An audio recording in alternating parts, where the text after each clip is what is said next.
நம்ம எல்லாருக்கும் வணக்கம். தளபதி விஜய் பார்த்திங்கன்னா, இன்றைக்கி நாமினேஷன் பார்த்திங்கன்னா ஃபைல் பண்ணியிருக்காரு. அதோடவே பார்த்திங்கன்னா ஒரு அஃபிடேவிட்டில் அவரோட சொத்து மதிப்பு எவ்வளோ இருக்குது அப்படின்னு பார்த்திங்கன்னா மென்ஷன் பண்ணியிருக்காரு. And our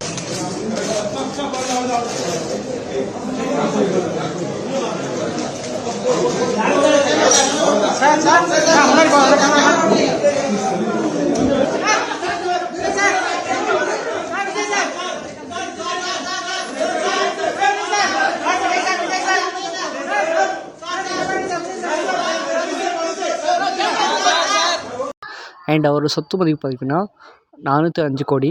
and movable asset பார்த்திங்கன்னா 117 கோடி பார்த்திங்கன்னா இருக்குது. அதுக்கப்புறமா அவர்கிட்ட எவ்வளோ கோல்டு இருக்குது, டைமண்ட் இருக்குது, சில்வர் இருக்குது. அண்ட் அது எல்லாமே தனித்தனியாக பார்த்திங்கன்னா மென்ஷன் பண்ணியிருக்காங்க. அண்ட் அதுக்கப்புறமா சிஎம் ஸ்டாலின் அவரோட அஃபிடேவிட்டில் பார்த்திங்கன்னா 8.48 crore பார்த்திங்கன்னா இருக்குது அப்படின்னு பார்த்திங்கன்னா அவர் மென்ஷன் பண்ணியிருக்காரு அப்படின்னு பார்த்திங்கன்னா நியூஸ் பரவிட்டுருக்கு. அண்ட் அந்த அஃபிடேவிட்டை நான் இன்னும் பார்க்கல. அண்ட் 8.48 crores பார்த்திங்கன்னா அவர்கிட்ட இருக்குது அப்படின்னு சொல்லியிருக்காங்க. அதுக்கப்புறமா தளபதியோட சூப்பரான ஸ்பீச்சும் பார்த்திங்கன்னா இன்றைக்கி நடந்து முடிஞ்சிருக்கு. அண்டு நிறைய சிக்கல்களோட தான் பார்த்திங்கன்னா வண்டி வந்துச்சு. மெதுவாக பார்த்திங்கன்னா வண்டி வந்திருக்கு. அண்டு செக்யூரிட்டியும் பார்த்திங்கன்னா ரொம்ப கம்மி அப்படின்னே சொல்லலாம்.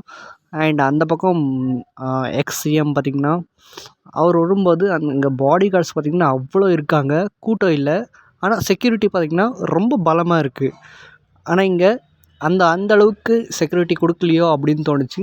அண்டு க்ரௌட் மெயின்டெனன்ஸ் பார்த்திங்கன்னா இன்னும் பார்த்திங்கன்னா அடுத்தடுத்து அவர் வரும்போது இம்ப்ரூவ் பண்ணணும்னு நினைக்கிறேன்.